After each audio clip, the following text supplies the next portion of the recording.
And people was asking me about Steph, the injury. Like somebody was like, man, wouldn't you just play? If you had like, of course he would play if he could play. But if you can't play in the playoffs, you can't play. It ain't nothing you can do. And coming back, you got to be all the way right because you're literally a half, a quarter. Like I remember I pulled my hamstring in the Dallas series, and if it wasn't for just the momentum, like my hamstring was torn. I was just like, fuck it, we gonna ride it till the wheels fall off, right? But in Steph's situation is different. He can't play. He can't move. So there's no reason to get out there. And now you're looking at your big puncher, your knockout puncher, like, damn, dude. All right, we're gonna keep boxing and squabbling with these dudes, but like, damn, if we had our knockout guy over here, it'd be a different story. And so when you playing like that, you really just, like you said, uphill battle playing to survive. But yeah, man, we've seen Steph play through a million injuries, hamstrings, quads, calves, muscles. If he could have gave us 60%, I say no. If he could have gave us 70%, I still say no. That's not the answer. So, moving on, it was great to, bounce back this year throughout the course of the year and not see a whole year just go by the wayside.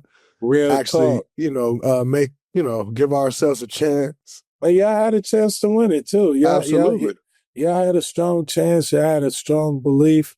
And man, the way y'all bounced back and put your name in the hat. You put your name back on the board outside of like, damn, we about to be mediocre and be, mid. Mm-hmm. You're not mid no more. Facts. You're back to being a lead. Yeah. And I think we got a chance now where you're like, all right, so one of the toughest things is, to do in this league is like, it's hard to fill the top of a roster, meaning you got Steph. To then plug a Jimmy Butler in, like that's a very hard thing to do in the NBA, where how people work, where how franchises work.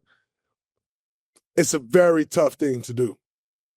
I think we've done the tough part now. Like we added a Jimmy Butler. So now you can now look at your roster and say, okay, we want to improve here. We want to add this thing because we now know, okay, this is the style of that game that Jimmy plays. We need to add X, right? Like now you're accounting for different things and you're able to really build this team the way it should be built. And so that to me headed into the offseason is the exciting part, of where it's like, we got a chance to fine tune this thing and put it together and give it another go or two or three, And so I think we all can still compete at that level. We've shown that. We know that regardless of what people may feel was shown, we know we can still compete at that level, which is huge. Moving forward to the to the offseason, I think we move forward in a much better position this year than we were in last year. So I'm excited about that. Obviously, this league is very unforgiving. Got to survive the offseason, but we'll see what happens. Yeah, man, offseason going to be tough, but I think for getting Jimmy mid-season, well, you told me mid-season was not the All-Star game. Didn't you say not. That? Yes, okay. So, like, getting him towards the tail end of the season and working that chemistry, but also I think it was a learning and discovery thing for Steve Kerr as well, because you had Jonathan Kuminga, I like to say, like, you had a competitive team and young talent was emerging. Now you look at, Kuminga's playing the playoffs in Houston, also in the Minnesota series.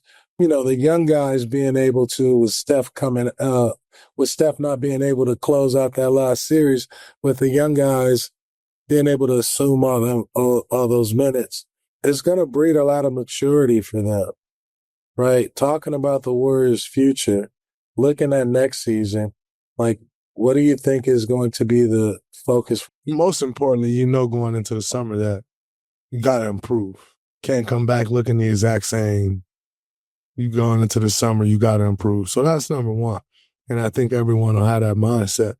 I think as far as the young guys go, when you get those opportunities, that can be a gift and a curse, right? Like you can get those opportunities sometimes before you may be ready for it, but I think we all believe as NBA players that we're always ready for it, right? The delusion in our minds as athletes, which is what allows us to make it to this point, because you have to have some sort of delusion in your mind and believing that you're one of the 300 or 400 best players in the world to play in this league. You have to have a little delusion in your mind to believe that. So we all have that thing. In this league, young guys will come in, including all of us that came in, and think you're ready for something before you are. That can be a gift and a curse in this league, because you could have the potential to do something and not quite be ready in that moment, but you will then be judged off the moment as opposed to the potential. As opposed to, if people never see you do it, then they'll just continue to say it's potential. But the potential could still be there even if you struggle in that moment. So, for instance, I think Brandon Podziemski struggled a bit in this series, right? Now, I feel like his best game was probably the last game of the series.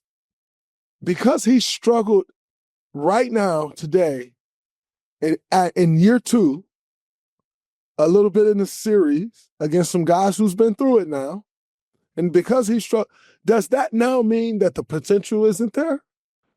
Because he struggled a bit in this moment? Or after year 2 and having that moment, does he now say, oh, okay, they did X, Y, and Z to me in this series that made me struggle. Now I know that. Now I can go get better and improve upon that That's thing. what the summer for, yeah. And then what an organization has to decide is, do I believe that guy is going to do that work, right? I've been playing with him for 2 years now. I know he's one of the guys that will do that work. I actually got a text from him earlier today asking me, what do you think I need to improve upon this summer? Right? Like, that is the type of kid that he is.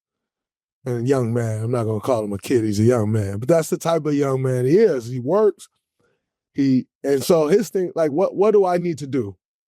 What do you see that I need to be better at, that I could do to improve up on myself next year, right? And so when I look at our young guys, they all show promise.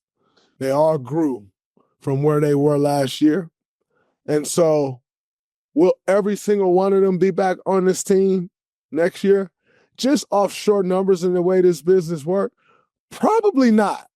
That's with every team in the NBA. That's just what it is.